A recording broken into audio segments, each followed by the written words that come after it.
সংক্ষেপে বলতেছি সবর কি। সবর বলা হয় তিন জিনিসকে। কয় জিনিসকে? ব্যাখ্যা নাই, অল্প কথায়। সবর হলো তিন জিনিস। এক, আসসাবরু আলা তাআ, আল্লাহ তাআলার ইবাদত এবং বন্দিগির উপরে সবর করা। মানে পৃথিবীর যত কিছু হোক, দুনিয়া উল্টে যাক, আমি আল্লাহ তাআলার ইবাদত ছাড়ব না। এটা সবর, এটা ধৈর্য, এটা ধৈর্য। আমি সবর করব। প্রচন্ড শীত, কনকনে ঠান্ডা, আমি ফজরের নামাজ পড়বই, আমি মসজিদে যাবই, আমি যাব, আমি জামাত পড়বই। আমার শায়েখ আল্লামা মুফতি মুশতাকুন নবী সাহেব বহু সময় আমারে বলছে, হযরত, যে মাওলানা, মাহফিলে রওনা দেওয়ার সময় নামাজের ওয়াক্ত হইলে জামাত সাথে সাথে পড়ে নিবেন। 2-4 মিনিট মাহফিলের টাইম দেরি হইল তেমন উল্লেখযোগ্য কোনো ক্ষতি হবে না, কিন্তু চেষ্টা করবেন জামাত যেন না ছোটে। আমি নিজে শুনছি হযরত বহুবার দোয়া করতেন, করে, আল্লাহ জিন্দেগীর শেষ নামাজটাও দাঁড়িয়ে মসজিদে জামাতের সাথে পড়ার তৌফিক দান করে। এটা সবর, ইবাদতের উপরে টিকে থাকা। আমি গতকালকে সন্দ্বীপ গেছিলাম, সন্দ্বীপ, চট্টগ্রাম। চতুর্দিকে বঙ্গোপসাগরের মাঝখানে এই দ্বীপ, স্পিড বোট দিয়ে যাইতে হয় উত্তাল ঢেউর মধ্যে। 2 দিন ছিলাম আমি ওইখানে। আমি একজন গতকাল যেই মাদ্রাসার মাহফিলে গেছি, ওই মাদ্রাসার মোহতামিম সাহেব, না হইলেও 100 বছরের উপরে বয়স, বুড়া মানুষ। আজীব এক জিনিস দেখছি আমি, ওনারে দেখছি আমি 2 বারই। উনি নামাজে সারাক্ষণই চেয়ারে বসে থাকে। নামাজের টাইমে দেখলাম উনি দাঁড়াইছে, দাঁড়াইয়া নামাজ নিয়ত বাঁধছে ইমাম সাহেবের পিছনে। মনে 4-5 মিনিট পরে বা 5-7 মিনিট পরে উনি বসে গেছে, নিচে মাটিতে বসছে আর কি, বসে বাকি নামাজ পড়ছে। আবার একটু পরে দাঁড়াইছে, আবার একটু পরে বসে গেছে। এমনি এমনি নামাজ শেষ। তখন আমি বয়ানে বললাম, আমার বুঝে আসছে আল্লাহর এই বান্দা আল্লাহকে বলছে, মাওলা, নামাজে দাঁড়ানো যে ফরজ, আমি আমার সাধ্যটুকু দিয়ে দাঁড়াইছি, আমি যখন আর পারছি না তখন তোমার জমিনে বসে গেছি। এই যে সবর, তাইলে আল্লাহর মদদ আসবে অচিরেই, আরে অজান্তেই আল্লাহর মদদ আসবে। আল্লাহ তাআলা বলেন, ইবাদতের মাধ্যমে সবর। পৃথিবী উল্টে যাবে, আমার বন্ধু কিছু, আমার ইবাদত ছুটবে না। ওটা পৃথিবী ল্যাংটা হোক, আমি ভিন নারী দেখব না। গোটা পৃথিবী সুদ করে খাক, আমি খাবো না। অর্থাৎ যেই কোনো প্রকারের গুনাহ থেকে নিজেকে মজবুতির সাথে বাঁচিয়ে রাখা, এটা সবর। এটা কি বলেন না? আমরা কিন্তু সবর বুঝি কোনটারে? সব দিকে না ফাইরা অনার জুত করে বইয়া তখন সবর করা। না না, সবর এটা 3 নাম্বার অর্থ। প্রথম অর্থ হইল ইবাদত, এটার উপরে সবর মানে জমে থাকা, গুনাহ না হওয়ার উপরে সবর করা। যুবক যদি সিদ্ধান্ত নেয়, গোটা পৃথিবীর নারী আমাকে বলুক, আমি তার দিকে তাকাবো, আমি তাকাবো না, আমি আল্লাহকে ভয় করি। আর শাজিম থেকে আল্লাহ তাআলা বলবেন, হাদিসের মধ্যে আছে, যুবক, আমি নিজ হাতে তোর কলিজার ভিতরে ঈমান আমি দিয়ে দেব। মান তারাকাহা মাখাফাতি আবদালতুহু ঈমানান ইয়াজিদু হালাওয়াতাহু ফি কলবি। আল্লাহ তাআলা হাদিসে কুদসিতে বলে, আমার ভয়ে যে ভিন মহিলার দিকে তাকায় নাই, নজর নামাইছে, আমার ভয়ে আমি আল্লাহ তাআলা তার অন্তরে ঈমান দিয়ে দেব, যেই ঈমানের স্বাদ মজা সে পাইতে থাকবে। হাদিসে কুদসি, হাদিসে কুদসি। একবার যুবক নজর ফিরানো ভিন নারী থেকে, ঈমানের স্বাদ আর মজা। নবীজি বলেন, রাজুলুন দাআতহু ইমরাআতুন যাতু মানসাবিন ওয়া জামালিন ফাকালা ইন্নী আখাফুল্লাহ। যেই যুবককে, যেই পুরুষকে কোন সুন্দরী, রূপসী, বংশীয়া নারী জিনার দিকে আমন্ত্রণ করে, অশ্লীলতার দিকে, প্রেমের দিকে, সেই ছেলে, সেই যুবক, সেই পুরুষ যদি বলে না আমি আল্লাহকে ভয় করি, ইন্নী আখাফুল্লাহ, খোদার কসম, আরশে আজিম থেকে তখন আল্লাহ তাআলা খুশি হয়ে বলে, যুবক আমি ওয়াদা দিলাম হাসরের দিন আমার আরশের নিচে আমি তোকে আমার পাশে বসে আমার সাথে রাখ, ছেড়ে দিলি ভিন নারীর চেহারা, আমি তোকে আমার চেহারা দেখতে দেব, আমাকে দেখতে দেব। 7 ধরনের ব্যক্তির একজন এটা। এই জন্য গুনাহ ছেড়ে দাও, সুদ না খাওয়া। আমার বাপ আপনাদেরকে বলি, মাওলানারা, ওলামারা, মাদ্রাসা মসজিদের হুজুররা, দুনিয়ার বাটফারি, উপার্জনের নানা রকম ধান্দা ওনারাও বুঝে। আমি সবসময় এটা বলি, আমরা বেকুব না, আমরা ব্যাককল না। আমরা, আপনি ফাঙ্গাস তেলাপিয়া খাইয়া বড় হইলে, আপনি চাল ডাল ভাত খাইয়া যদি বড় হয়ে থাকেন, তা আমরা হুজুর কি সিরা খাইয়া বড় হয়েছি? কথা বলেন না কেন? বুঝি না কি? আবার সুদও বুঝি, ঘুষও বুঝি, ধোকা, বাটপারি, সিটারি সব বুঝা সম্ভব, কিন্তু কেন করি না? 6,000 টাকার বেতন দিয়ে ইমাম সাহেব চলে, 8,000 টাকা বেতন দিয়ে ইমাম সাহেব চলে।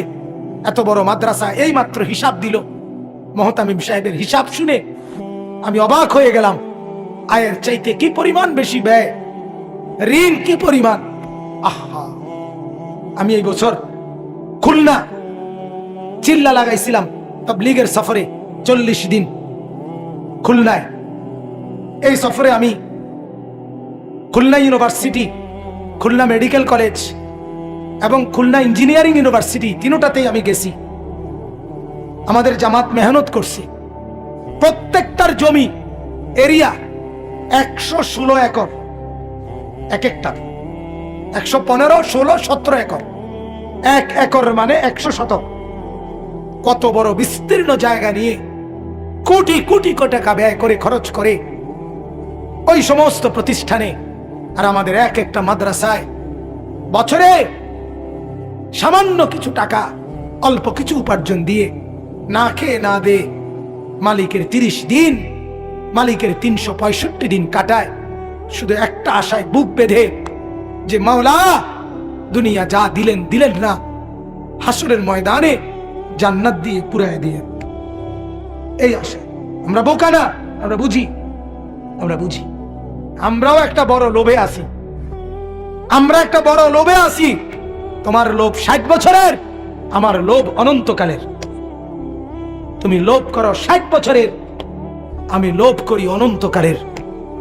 তুমি ভোগ করো দুনিয়া 60 বছর, আমি ভোগ করব জান্নাত অনন্তকাল, ইনশাআল্লাহ, ইনশাআল্লাহ। এজন্য গুনাহ থেকে বেঁচে থাকা, গুনাহ থেকে বেঁচে থাকা। আজকে মা বাপ সন্তানকে গুনাহ থেকে বাঁচাবার কোন ফিকির নেই। সারা রাত একই ঘরে মা বাপ থাকে, পাশের ঘরে ছেলে উলঙ্গ ছবি দেখে, সারা রাত নর্তকীর নাচ দেখে, ফজরের নামাজ দিনকে দিন, মাসকে মাস, বছরের পর বছর পড়ে না। স্বামী আছে অথচ স্ত্রী ফজর পড়ে না। বাপ মা আছে, ছেলে মেয়ে নামাজ পড়ে না। আমার একটা কলজার ব্যথা, আমার মনে হয়, এটা আমার ব্যক্তিগত কথা, আমার মনে হয় যেই ঘরে ছেলে মেয়ে ফজর নামাজ, 5 ওয়াক্ত নামাজ, বিশেষ করে ফজরের নামাজ পড়ে না, ওই ঘরে মা বাপ নাই, ওই ঘরের ছেলে মেয়ে এতিম এতিম। যেই ঘরের মহিলা ফজরের নামাজ পড়ে না, ওই ঘরের স্বামী নাই, ওই মহিলা বিধবা। স্বামী থাকলে স্ত্রী বেনামাজি হয় কেন? বাপ মা থাকলে সন্তান বেনামাজি হয় কেন? আমার মা, সারা জীবন দেখছি মাকে। আমরা 5 ভাই 3 বোন। আমার ছোট ভাই এখানে আছে, আপন ছোট ভাই হাফেজ মাওলানা। মারে দেখছি স্কুলের যে ঘন্টা বাজায়, মা এই ঘন্টা আনছে আমগর রোমে রোমে গিয়া ফজরের ওয়াক্তে, মা এরকম ঘন্টা বাজায় বাজায়া বেল পিটটা পিটটা আমগরে উঠাইতো টুম টুম টুম টুম করে। যতক্ষণ পর্যন্ত না উঠতাম মা আমার থামতেন না, যতক্ষণ ফজরের জন্য বের না হতো। কোথায় মা? অতএব রাত হয়ে গেছে, আমি আর বাড়াইলাম না, কিন্তু সবর বলে গুনাহ থেকে নিজেকে বাঁচিয়ে রাখা। 3 নাম্বার, আসসাবরু আলা শাদাইদ ওয়াল মাসাইব। যত রকমের আপদ বিপদ, অ্যাক্সিডেন্ট, দুর্ঘটনা, রোগ শোক, টেনশন, পেরেশানি, অস্থিরতা, ঝামেলা, এই বিপদ সবগুলোর উপরে আল্লাহ তাআলা সেগুলো লাঘব করবেন, মিটিয়ে দিবেন, মোচন করবেন, দূর করবেন, এই বিশ্বাসের উপরে ধৈর্য ধরা। রাত সকাল হবেই, সকাল রাত হবেই, অতএব জ্বর ভালো হইবেই, মাথা ব্যথা এটা যাইবেই, পেটের সমস্যা এটা ঠিক হয়ে যাবে, এটা বিশ্বাস করা, সবর করা, সবর করা। যদি লম্বা সময়ও থাকে তো এটা নিশ্চিত মৃত্যুর মাধ্যমে হলেও এই মুসিবত শেষ হবে। ঠিক কিনা বলেন না কেন? কিন্তু এই মুসিবতের সমাপ্তি আছে, কোনো সন্দেহ নেই। হতে পারে চূড়ান্ত সমাপ্তি মৃত্যু, আর মৃত্যু পর্যন্ত যদি আমি সবরের সাথে মুসিবতে টিকতে পারি, চোখ বন্ধ হলেই দুনিয়াবাসী দেখবে আমার চোখ বন্ধ হয়েছে, আর আসমানওয়ালারা দেখবে আমার চোখ জান্নাতের জন্য খুলে গেছে।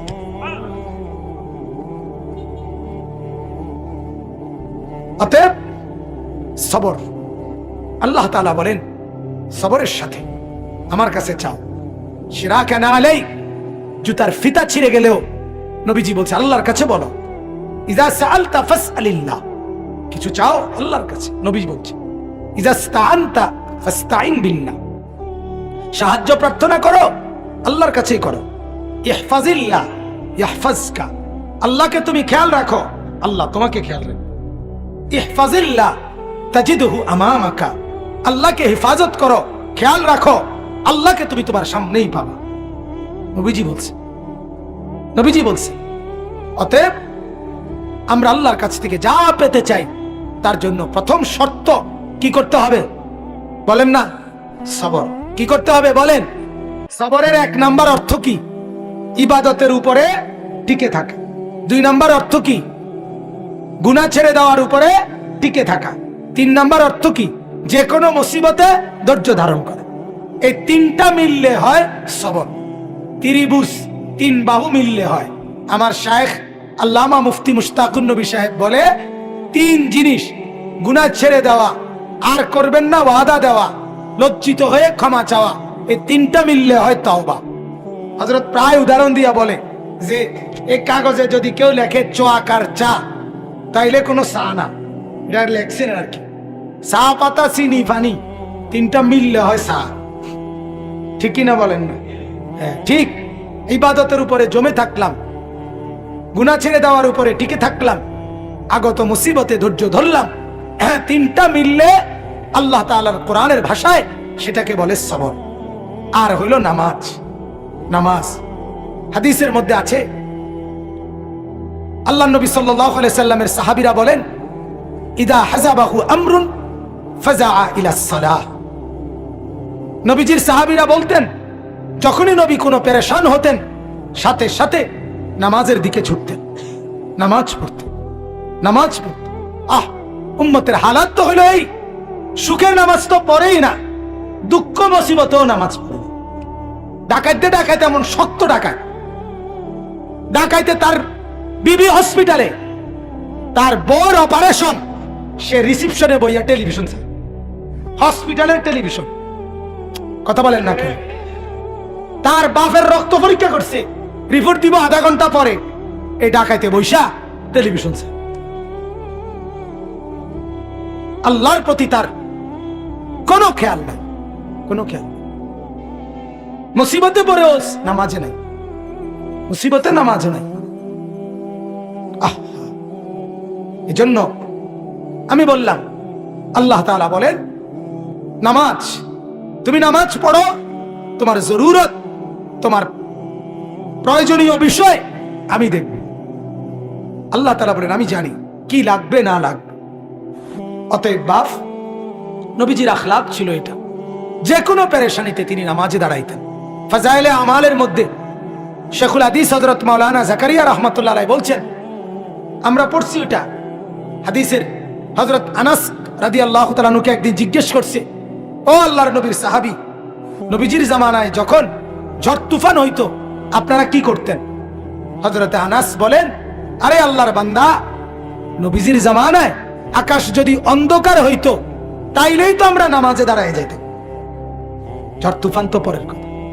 এজন্য বাপ, যেই কোনো ব্যাপারে নামাজের মাধ্যমে সাহায্য চান, সাথে সাথে সেজদা করেন। সেজদা বড় আল্লাহকে কাছে টানার শ্রেষ্ঠতম মাধ্যম।